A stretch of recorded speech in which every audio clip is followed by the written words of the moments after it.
Extra Journaal, vers van de pers. Welkom bij Extra Journaal. Fijn dat u weer kijkt. We hebben voor u het belangrijkste nieuws op een rij gezet. En belangrijk nieuws in de extra van vandaag is dat de politie het meent. Het is menens, want er wordt een zero tolerance aangekondigd. Wat bedoel ik met het is menens? De politie heeft opnieuw laten weten dat ze nu aan het eind van het jaar, in de laatste weken van 2023, niks tolereren wat ze misschien gedurende het jaar wel zouden tolereren. Doet een burger iets fout, dan kan er meteen een straf volgen. Zero tolerance, dat betekent dat er gecontroleerd kan worden op plekken waar mensen het niet verwachten. Het gaat om goed gedrag in het verkeer. Dat heeft onder meer te maken met de juiste papieren, maar ook extra controle of mensen zich aan de regels houden. In het uitgaansleven, daar wordt ook gecontroleerd en gewoon op straat. Politie is bang dat het anders uit de hand zal lopen en de zero tolerance geldt voor iedereen. Dus dat betekent dat mensen zich moeten gedragen en op die manier een fijn eind van het jaar kunnen vieren. Parlement in rouw, geen begrotingsbehandeling. Dat gaat over het feit dat het parlement van Curaçao in rouw is. Dat is afgelopen vrijdag bekendgemaakt nadat afgelopen donderdag Americo Today overleed. Een parlement in rouw, wat natuurlijk een logische stap is gezien de bijdrage die Today vele jaren voor het parlement van Curaçao heeft geleverd. En het feit dat hij gewoon nog fractievoorzitter van de MFK was op het moment dat hij in het ziekenhuis kwam te overlijden. Maar dit leidt ertoe dat de behandeling van de begroting voor 2022 niet meer dit jaar zal doorgaan. Er is nog geen duidelijke nieuwe datum gepland, maar pas in 2024 zal het parlement daarover vergaderen.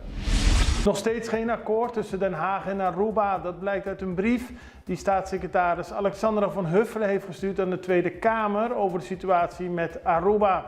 Eenvoudig gezegd is er nog geen akkoord over het verlengen van de coronaleningen tussen Den Haag en Aruba, omdat Aruba volgens Den Haag niet akkoord gaat met het invoeren van een rijkswet voor financieel toezicht. De twee partijen zitten daar al maanden over te debatteren, soms op vriendelijke wijze, soms op minder vriendelijke wijze. Van Huffelen schrijft in de Tweede Kamer dat de communicatie niet altijd goed verloopt. Feit is dat als Aruba niet akkoord gaat met de invoering van een rijkswet, de rentepercentage voor de verlenging van de coronaleningen veel hoger wordt. En dat leidt ertoe dat de Arubaanse bevolking in totaal 350 miljoen gulden in de komende decennia aan rente extra betaalt. Maar om dit te voorkomen is er een akkoord nodig en dat is er nog niet. Nieuw hotel Corendon geopend onder belangstelling van veel ministers van het kabinet Pisas. Minister-president Pisas zelf, de ministers Cooper, Seintje, Martina, Sylvania. Allemaal waren aanwezig bij de opening van Riff at Mangrove Beach, een nieuw hotel van Corendon. En dat was een grote mijlpaal, zo zei de directie.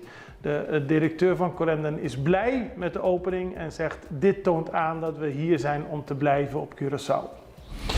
Bonaire wil 1,8 miljoen aan rente. Dat is een beetje een ingewikkeld financieel verhaal. Het gaat erom dat volgens de bestuurscollege op Bonaire er 1,8 moet worden betaald. 1,8 miljoen aan rente door het college Financieel Toezicht. Normaaliter vergoedt de SCFT rente op de kredietsaldi van rekeningen courant van openbare lichamen. Dat is volgens Bonaire nu niet gedaan en dat zou wel moeten. Dan in onvrede over weigeren vergunning. Dat gaat over rapper Rich Kalash. Hij kan weer niet optreden op Curaçao. Het is niet de eerste keer dat de politie geen vergunning geeft voor een optreden van Rich Kalash, omdat 2 jaar geleden het helemaal uit de hand gelopen is bij een optreden van Kalash. De huidige organisator zegt dat er een heel groot, uitgebreid veiligheidsplan op papier is gesteld, maar dat de politie niet wil praten. En daar is onvrede over, omdat Rich Kalash, zoals bekend, een van de bekendere Curaçaose rappers is. En hij zelf graag zou willen optreden, maar de politie zelf zegt dat het niet veilig is. Record aantal vergunningen in 2023. De minister van Justitie heeft enorm veel vergunningen uitgegeven dit jaar, tot nu toe al, voor evenementen op straat. Dat is ook goed voor de economie, goed voor de culturele sector. En de minister laat weten dat er in de periode van januari tot november 1079 vergunningen zijn afgegeven. In de maand november alleen al 337 en dan moet december nog bijkomen. traditiegetrouw een van de drukste maanden. De meeste activiteiten vinden plaats in Punda en Otrabanda. We hebben even een break en zo hebben we dadelijk meer nieuws voor u. Si bono sapa king ni pa quanto gente botingo hasi compras, bon por hasi compras bon ni presupuestate fin di luna. Untasina? Bota risca di gasta 100 comprando di menos di algo esencial y di más di algo innecesario. Mes costa conta pa nos país.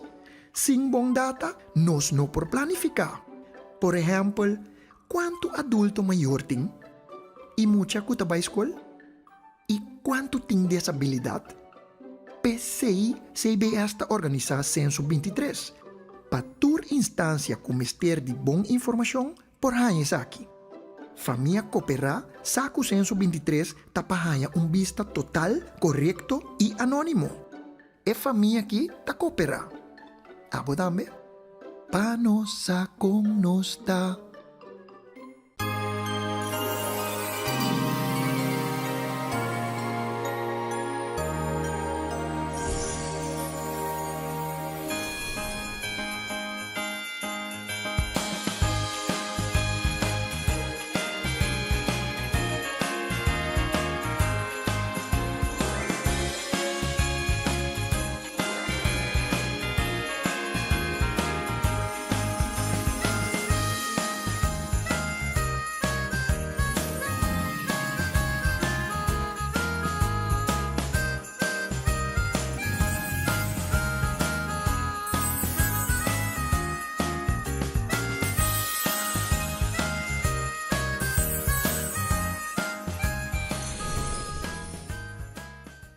Delta Airlines is zaterdag feestelijk onthaald op de luchthaven van Curaçao.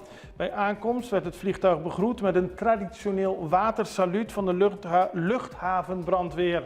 Deze verwelkoming markeert de hervatting van de rechtstreekse vluchtverbinding tussen Delta's hub in Atlanta, Georgia en Curaçao. Daarmee is Curaçao weer verbonden met Atlanta. Deze dienst zal elke zaterdag worden uitgevoerd met een Boeing 737 die plaats biedt aan 160 passagiers. Daarnaast zijn er op 26 december en 2 januari extra vluchten geplaatst. Het is belangrijk voor Curaçao, Atlanta, weer rechtstreeks een verbinding met Curaçao, goed voor de economie. Dan gaan we naar meer vluchtnieuws, want de vluchten van Corendon die onlangs zijn begonnen, zijn volgens Corendon een groot succes. De nieuwe lijndienst van Corendon tussen Schiphol en Curaçao is een groot succes met een bezettingsgraad van 97%. Dat heeft de vertrekkende topman Steven van der Heijden in Nederland verklaard. De touroperator is sinds begin november tussen Curaçao en Amsterdam aan het vliegen en 97% is een enorm hoog aantal, aldus Corendon. Verder is Corendon momenteel niet in gesprek over een fusie of overname. Daar waren enkele jaren geleden wel plannen voor, maar dat is nu een gepasseerd station. Dan gaan we naar Den Haag. Daar is ook gereageerd op het treurige overlijden van Americo Today afgelopen donderdag. De voorzitters van de commissies Koninkrijksrelaties van de Eerste en Tweede Kamer, Paul Rozemuller en Wieke Paulusma, hebben hun diepe droefheid uitgesproken over het onverwachte overlijden van Today. In een emotionele brief betuigden zij hun medeleven aan familie, vrienden en collega's van Today, evenals aan de leden van de Staten van Curaçao. Volgens de Haagse politici werd Today gewaardeerd om zijn warmte, gedrevenheid en passie en heeft hij een onuitwisbare indruk achtergelaten op de Nederlands-Caribische politieke gemeenschap. Moet gezegd worden dat Today altijd zeer actief betrokken was bij de verschillende vergaderingen van het IPCO, het Interparlementair Koninkrijksoverleg, waarbij delegaties van de parlementen van Curaçao, Aruba, Sint Maarten en Nederland overlegden. Hij was vaak voorzitter van de delegatievoorzitter voor Curaçao en heeft vaak het woord gevoerd. Nou, daarmee zijn we aan het einde gekomen van deze aflevering van Extra Journaal. Morgen zijn we er weer. Ik wens u een hele fijne dag. Tot ziens. Dag.